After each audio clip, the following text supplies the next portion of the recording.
Welcome to Windows 7. When you first start up your computer, you will get the logon screen which says to press Ctrl-Alt-Delete.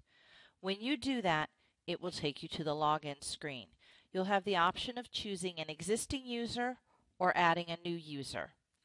When you click on Other User, it allows you to put in a new username and password, and then you will press the arrow to log in.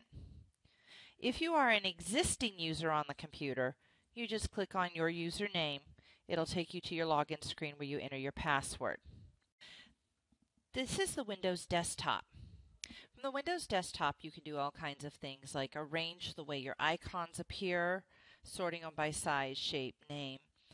You can also go to New and create things like new folders, new shortcuts. You can even launch brand new Microsoft Office documents directly from your desktop. What we're going to go to right now is personalize.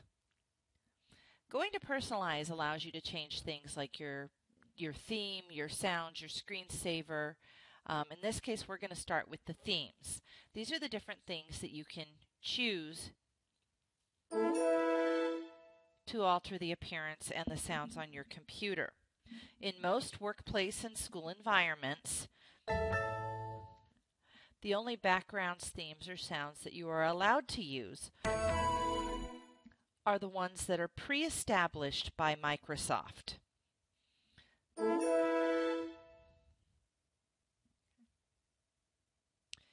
You also have the option of changing the screensaver. At this point with the little circle, there's no screensaver, so I click on that, takes me to the screensaver page where I can choose different screensavers and then preview them.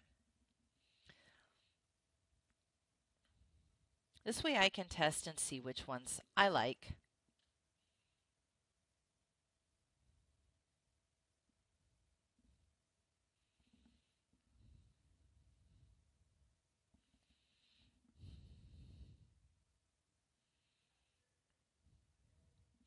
Once you've found a screensaver that you like, choose it and click on Apply, and then that screensaver will happen anytime your computer sits for too long.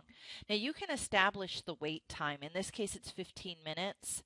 You can also have it that when your screen starts back up you have to log in again. Now the other thing that you have on the screensaver is your change power settings. If you are on a desktop, this is not important. However, if you are using a laptop computer, you need to know how to change your power settings.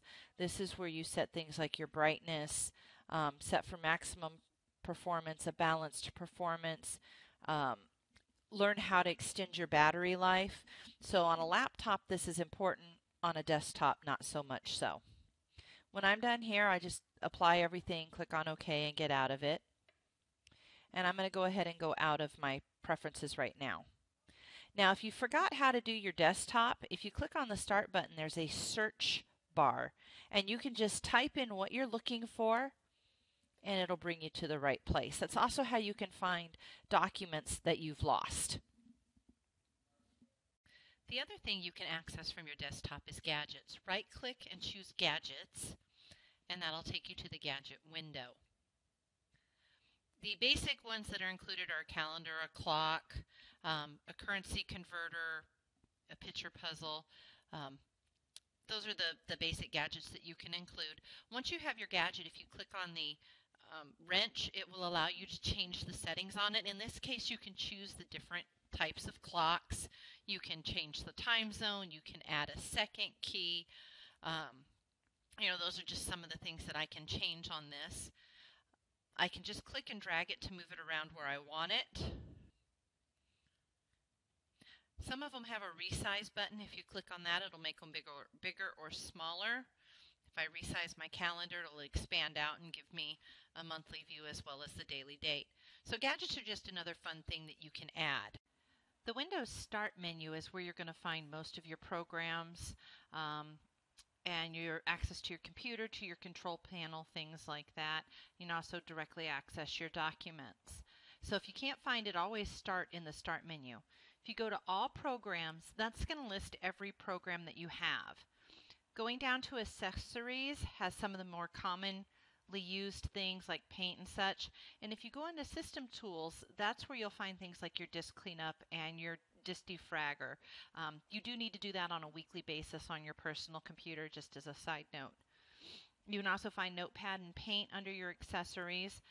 But in this case, we're actually going to go up and find our Windows Office, or Microsoft Office, and showing you some of the things that we can do. If you right-click on a program, you can pin it to your taskbar,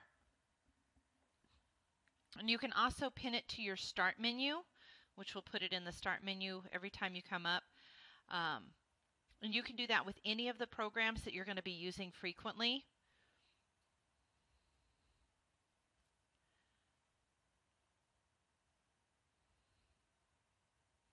Another option that you have is to send it to the desktop, or to create a shortcut on the desktop for your programs. Some people like to have them on their desktop, some people don't. Once you've created it, you can get rid of it simply by right-clicking and deleting. It doesn't delete the program, it just deletes the icon.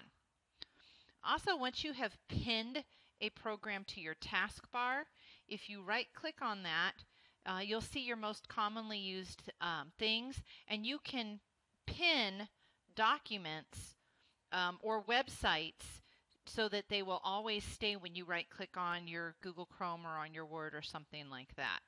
The taskbar is the bar that most commonly runs along the bottom of your screen, and you can change that by right-clicking on it where it says Lock Toolbar, unlock it, and then you can just click and drag it. You can put it at the top, the bottom, the right, or the left, wherever you want it on the screen. Once you have it, just right-click and tell it to lock the toolbar again. Now, Windows 7 has some really cool features. If you have a whole bunch of windows opened up at once, there's some things that you can do. In the lower right-hand corner, you can click and show desktop, and it minimizes everything. There are also some other cool features, like if you click and drag a window, if you click in the top and drag it and move it all the way to one side, it'll give you exactly half the screen. If you click and drag it all the way to the top, it'll expand all the way out.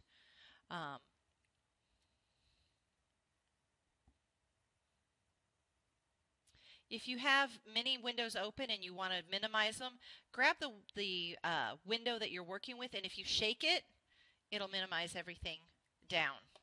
So those are just some of the nice features that Windows 7 has that makes navigating a little bit easier.